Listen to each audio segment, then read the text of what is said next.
you there. No, but if you endorse me, I'll win, right? And I endorsed him, and he took a 48-point lead. And they didn't know who the hell he was. And he's turned out to be a great senator. And now they all know who you are. Yeah, so you're fantastic, and we thank you. And just the fact that you're doing this and you understand this is a complicated world, and you understand it, Bill. So you've been great. Thank you very much. We're also pleased to be joined by our great Vice President, J.D. Vance. J.D., thank you very much. Good job. And he's been up speaking late at night on the phone. I said, JD, how about you take it 3 or 4 of these people, please? Because 3 or 4 I cannot speak to. I just can't. And he'd take them and he'd come through, right, JD? Also, Speaker Mike Johnson. He is unbelievable. He's an unbelievable... I mean, if you go by what we're doing, if you keep at this pace, you can't keep it up for another 200 days. But I will tell you this, if you keep up this pace for another week, you go down as the greatest speaker in the House in history. So one more week. One more week. Who needs Tip O'Neill? Who needs Tip O'Neill? He's better looking than Tip O'Neill, too. But no, he's been going at a fervent pace. Would you say that's right? Your wife probably says, you are crazy. You've been aging beautifully at front. He's an amazing speaker, a great leader, and everybody likes him and respects him, and that's why we're with a very small majority, like 3. We had a time when we were 1. Remember? We said we're 1 heart attack away from losing the House. Then we won a couple of seats and a couple of other. Now we have 7, maybe. Maybe if we're lucky, 7. But we win with, nobody's ever done, I don't think anyone's ever done this before, to win with those small. We had a little help from Tom, too, right? And a lot of other people. I want to introduce also Secretary Howard Lutnick, who's been fantastic. You have done a great job. Well, thank you very much. It's an honor to have the President of Ukraine with us. We've got trade deals coming out of our ears, a lot of good talks. We had so many and trade I think deals. progress is being made. So many, very substantial progress in many ways. Like, we had a how do you deal with meeting, so as you many? know. But you know, I always say when we send out the paper, that was a deal. President of Russia.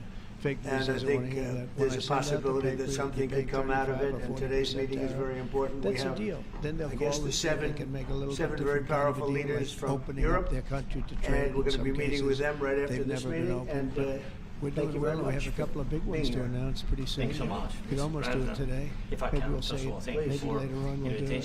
Thank you Senator very much for your Bernie efforts. Moreno, a great victory. Bernie had great victory. Thank you. And, a great victory. Using this opportunity. That was one of the truly tough races. A lot of people weren't sure anybody could win that seat, and you won it in easy fashion, right? We won it together when you think of it. But you won it in easy fashion. You did a great job. Great guy, House Majority Whip. This is a great leader, Tom. Great politician and leader. So it's a sensitive topic. Really good. And thanks to our partners. And I like his wife even better. His wife is, she's the boss, but you are married to a fantastic woman, huh?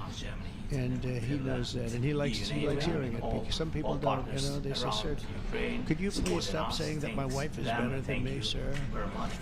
Those are guys that don't usually end up with a good marriage, you know? He's got a great marriage. So thank you, Tom. You really are a fantastic leader and representative. And Representatives Troy Downing, French Hill, where's French Hill? Where's French Hill? You have been so great. President Trump, you say President Zelensky of Ukraine.